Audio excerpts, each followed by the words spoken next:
How are you doing? I have no idea what this video is about, but we're going to find out as it unfolds, because Dana just showed up all of a sudden and we were like, hey, we should do a video. So So here we are. So we scattered a few things around the place. You came over to do some paint or something. Well, yeah. The nice thing is having a paint booth close at hand. It is, yeah. Because it's hard to spray some of the Tamiya stuff indoors. It's pretty raunchy. So here I am. What are you building? I'm building a Bronco. So yeah, I'm well on my way with sort of getting into the painting side of things. Cool. Oftentimes there's, you work on the mechanical for days and days and days and days, and then you get tired of that, and then you want to get into some sort of artistic or painting side of things, and that's my mood, so that's where I'm at. So I'm pretty happy with how this orange one turned out. We showed this one off in Florida. Yeah, that one, I like it. Saw some abuse with running over logs and trucks and... Yeah, you guys trying to break my truck. Yeah, so I've been just, this is the body that I've been working on, and there's a few things that I've been using or trying to use, and I'm finding it very successful. So what I've used for this, and it's kind of hard to see, of course, because it's a Lexan body, but it's got the liquid mask film that you paint on. And this is my second time using it. I used it on Colonel Mustard, or the mustard colored blazer. Yeah. And I tried that, was successful. So I'm going to give it another shot with this liquid masking. Have you ever used that stuff? I've never used it, but you kind of got me intrigued now. So, like, what's the benefit? I just tape everything. Well, I find the benefit being is that if you have such a large area, for example, what I'm doing here, and again, it's hard to see, I'm going to be painting just the roof. So this particular body is going to have, it's going to be three-toned. So roof blue, sort of midsection is going to be white, and then the bottom section is going to be a red. And so, obviously if you want your blue and you don't want to paint anywhere else, I've had to mask the whole interior so that I can paint the roof blue. So because it's a large area. Yeah, it's way easier than tape. Yeah. So, and it gave me clean lines, like nice clean lines. So what are you saying? You put this this protector stuff on it everywhere, and then you cut out the part that you... No. So what I did is I put it almost everywhere except for the roof. Okay. So there's no liquid mass on the roof, but everywhere else is painted. So obviously when I spray it, it's only going to go on the roof. And then one thing I haven't done, which I'm going to try, and if there's any suggestions out there, is I'm actually going to then use an X-Acto and remove some of the area where I want to paint it a certain color as I go in stages. And I've never actually used an X-Acto on the liquid masks to see if that's going to give me a clean line. So that's a challenge I've sort of set for myself, and hopefully it works out well. Well, Chris at Hemistorm has been doing that with his multicolored... Amazing. Yeah, and he's knifing out lettering and stuff, so it has to work. I would assume so. The other thing that I think he does, and I think is a good idea, is you can almost draw your pattern on the liquid mask. So you can almost take a marker, right? Oh, that'd be cool. A Sharpie actually, or a fine tip marker, and the lines in which you want to cut, you can sort of draw first, see through the Lexan, and be able to sort of say, okay, I'm on the right page. I can see why that would be handy. Yeah, so this is my latest project, and cool. I'm right into the painting side of things, so that's why I've come over to paint. Cool. Yeah, so that's my next step. Tamiya, and what else are you going to use? So of course Tamiya, as we all know, probably the paint that I go to day in and day out, simply because of how it highlights the details. It doesn't necessarily cover over them. It's a very fine kind of a paint. It's very thin, nice. It works well. I found this stuff too, this plastic coat at one of our I like that one. Automotive stores. Yeah. And it's a nice color. I wouldn't use this on the Lexan per se, but I'd use it on 3D printed stuff or hard plastic Oh. stuff, right? That's really going to work well. I've never used it. I'm not saying you can't. I've just never used it, so I don't know if it's going to be able to be durable enough or if it'll crack when you start to bend it. Yep. Whereas this stuff works out well. I've used this plastic coat stuff on my styrene work, and I have no issue with it. Yeah, yeah. So that's kind of what I want to use it for. Maybe it works. And then this is just a cheap flat black from where we get it from Canadian Tire, but Hardware store? Yeah, hardware store. And that just covers your, that's like your last Yeah. interior coat? Yeah, Yeah, okay. exactly. So, Yeah. so I'm just doing a little bit painting, and I'm in that groove, in that mood, so it's going well. Cool. And then this is, Let's talk about that. yeah, this is a 3D printed dash. I'm not sure where you got these from. So this came from the Italian scale guys. Okay. You can see the dashboard here. This is mine with no trim, no sanding. I didn't put any of the detail work on it yet. It's just kind of stuck right inside. But you can see the 3D printing lines on it. So what I didn't want was those 3D printed lines, and this is one of my first times painting this type of substrate with that sort of machine that 3D prints with the lines, and I wanted to see if I could get past those lines, defeat those lines, or get rid of them, and it's achievable. You're looking at that. That took a lot of time and effort to sand out. Nice. But they tend to sand nice and smooth. So, if you get one of these 3D printed objects, you can sand out the lines. Yeah, this looks really good. Hard to see in the video, but man, with the prep work that he did on it, it's going to become like a really clean paintable surface. So that says two things. It says that the print was actually pretty good to start with. Right. And it says that it won't take too much to do the finish work. So that's a win. Yeah, so that's that's the latest that I've been working on. Now, of course, we've got an event coming up this week that we're really excited about. So, oh yeah, got a few things to sort of finish up. I won't have this ready for that event, but where are we heading at the end of the week? Motorama. Yeah, what is Motorama? Well, Motorama is a gearhead show. Is it ever? Yeah, so it's car show, it's RC, off-road, indoor racing, it's carpet racing, it's robotics, it's car vendors, antique parts vendors, off-road 4x4 vendors, go-karts, quarter midgets. go-karts, RC vendors. It's a chance for us to get all of our wheels and gearhead moments out in the dead of winter. We went there last year, and there's some footage that we have. I think we were a little not overwhelmed, but really impressed with the amount of goodness that was going on. All things Motorama.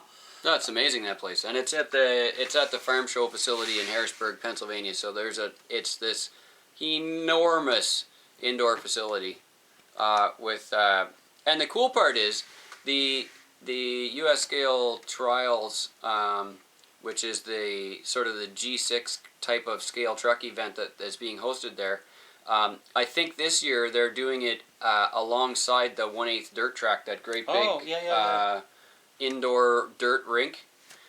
So I think they've moved it over there this year. So if that's the case, that's pretty cool. Yeah, because I really wanted to keep my eyes on that as well. There was some really top drivers there. It was neat to see.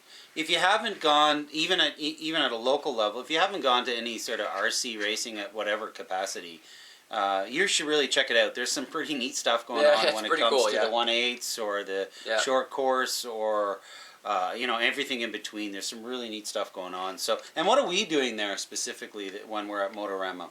So this year we have a driving ticket, so one of us is going to end up putting some wheels on the dirt this year, which is great. Last year we went to check it out and see what it was all about. We did tons of video, so this year we're going to get some GCM participation. That'll be fun. Yeah. We're also going to give some support to Ryan and the crew from RC Addict, who's doing a big vendor booth there, so that ought to be interesting. and they've got lots of neat stuff like 3D printing, accessories, all kinds of stuff, and they're carrying GCM goodies now too, so that'll be fantastic. I can't wait to see that booth. I'm looking forward to it. I know Ryan, any event that we go to, he usually is there, and I know he sort of travels all over the United States hitting up these types of events, so it'll be good to catch up with him and see what the latest offerings are and go from there. So we're looking forward to that. I am.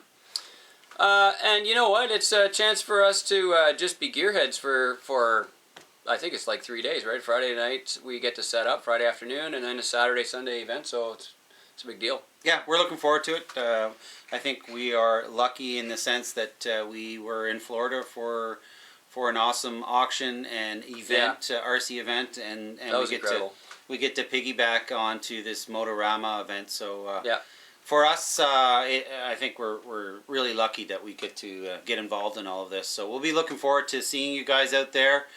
Certainly come out and see us, say hi if you see us on the booth. I'd love to see everyone, shake hands, that kind of stuff, see what's going on, see what you're building.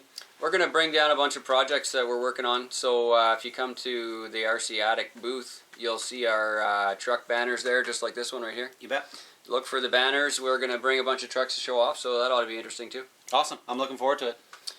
I finally have the opportunity in the last week to work on the booth trucks. Okay. So we should have 4 by the end of, I think, a couple weeks from now. We should have 4 skeleton trucks that are rollers ready to go. People can show off come have a look at the RC 4-wheel drive axle version, the SSD axle version, the axial axle version, Terramod axial version. We're going to use the same tires. Grab me one of those tires? Sure. This is the setup that we used last year on the white comp Jeep. You guys have probably seen their video reviews of all that. We had a white 2-door skeleton Jeep with this tire on it. It's the 1.7 Super Swamper. Wow! Great tire. Love this tire. We stuck it with our favorite CI foams, which is the Super Swamper XL sized foam from them. And we stuffed it inside this 1.9 TSL Bogger,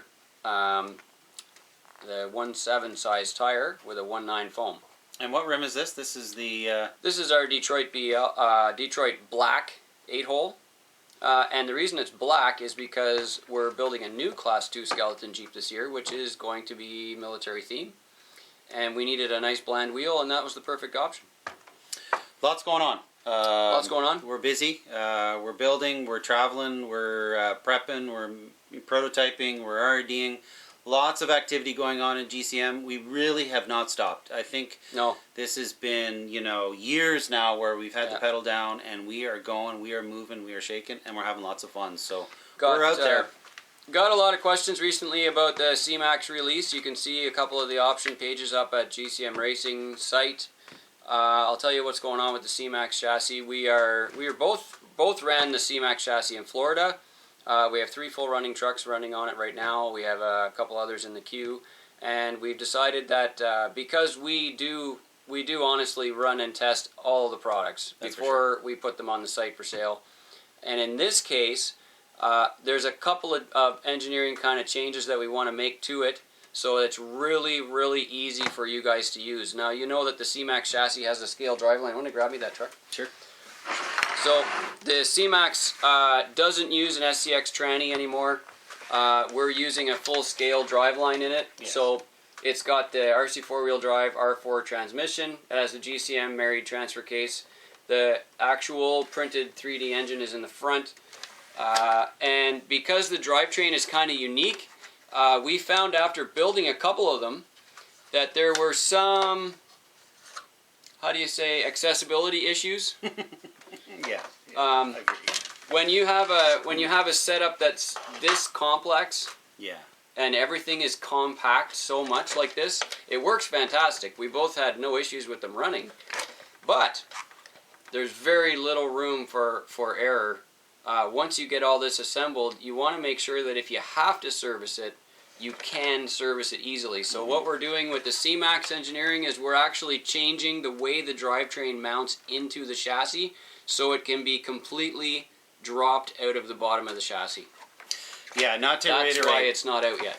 but it's so true. I thankfully I've been running the CMAX with this type of drivetrain. Yeah. And again, functionality, bang on, 100%. Love works driving great. I mean, durable, great. nice, good gearing, the whole bit. But I've almost built it where I'm going to have a very hard time if I need to service it. So yeah, these are some of the changes that we realized needed to be done so that we can service it. Yep. So the CMAX is on the way. We have a couple of small things we want to fix before we send it out to full production. I'd rather take the time to release it slow when we know we've done everything we want to do and we're really happy with it, than send some out and make changes in a couple of months. I'm not interested in doing that. So it's coming. We're also going to set up the chassis with a set of mounts that you can run under the RC four-wheel drive new Blazer body. Of course, the hard body is all the rage now. Isn't it, eh? And funny thing is that both of us are working on Lexan trucks, which is really funny. But the hard body stuff is amazing. I don't know if you guys have actually had one of those RC four-wheel drive Blazers in your hand, but we've got a couple of them here that we're working on, and the thing is incredible. True. It's incredible. They've got this gorgeous chrome grille. It's a really nice body. The finish is very nice on it. I've seen some really amazing ones pop up on the internet, on the Scale Builders Guild. Lots of high-quality builders out there that are doing incredible work with those.